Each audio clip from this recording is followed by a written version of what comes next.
Yuvasathi form fill আপের সময় যে ৫টি ভুল আপনারা সকলেই কম বেশি করছেন।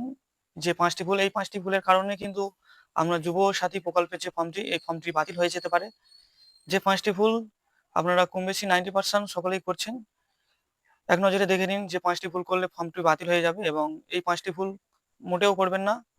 এবং যারা আমাদের ইউটিউব চ্যানেলে নতুন হয়ে আছেন তারা ইউটিউব চ্যানেলটিকে সাবস্ক্রাইব করে রাখুন এবং ভিডিওটি ভালো লাগলে একটা করে শেয়ার। ১ম ভুল হলো, আমরা যে ফর্মটি ফিল আপ করছি এই ফর্মটিতে এক কপি করে ফটো মারতে হয়। সেই ফটোটা আঠা দিয়ে মেরে দিয়ে জমা দিয়ে দিচ্ছি। আমরা ওই ভুলটা ১ম এই করব না।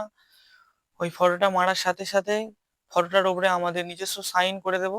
না হলে কিন্তু ফর্ম বাতিল হয়ে যেতে পারে। ২য় যে ভুলটা করছি আমরা, ১/৪/২০২৬ অনুযায়ী আমাদের ২১ থেকে ৪০ বছর না হলে আমরা এই ফর্মটা ফিল আপ করে জমা দিয়ে দিচ্ছি। কিন্তু এটা ভুলেও মোটেও করব না।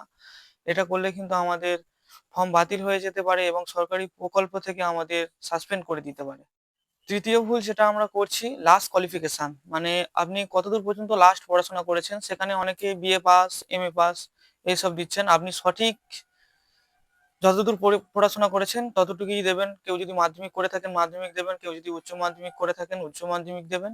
এছাড়া কেউ এক্সট্রা ভাবে মানে বেশি দেওয়ার চেষ্টা করবে না, সেক্ষেত্রেও ফর্মটা বাতিল হয়ে যাওয়ার চান্স থাকে।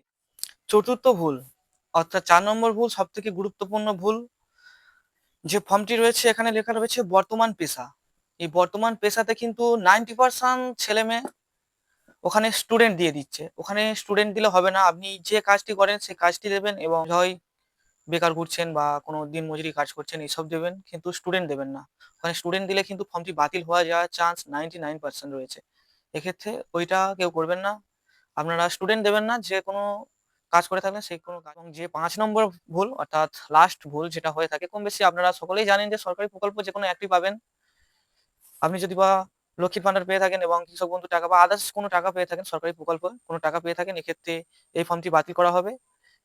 এবং আপনি যদি বা কোনো সরকারি প্রকল্পে টাকা না পেয়ে থাকেন, তাহলে যুবসাথী প্রতি মাসে ৳১৫০০ করে আপনি পাবেন। আপাতত আমাদের এই ভিডিওটি এই পর্যন্ত। পরবর্তী ভিডিও দেখার জন্য আমাদের ইউটিউব চ্যানেলটিকে সাবস্ক্রাইব করে রাখুন এবং পেজটিকে ফলো রাখুন। সকলে ভালো থাকবেন।